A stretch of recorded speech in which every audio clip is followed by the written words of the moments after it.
So, after the 3 years, it's the first time that we are having the physical kind of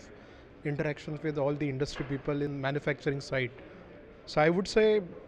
very good in terms of organizing and the type of connection we have here, and the type of discussion or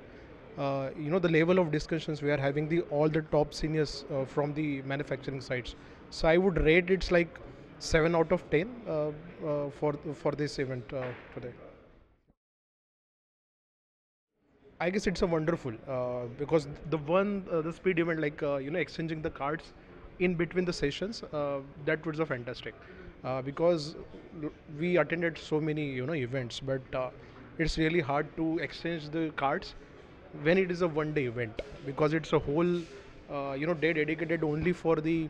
you can say, the presentations and the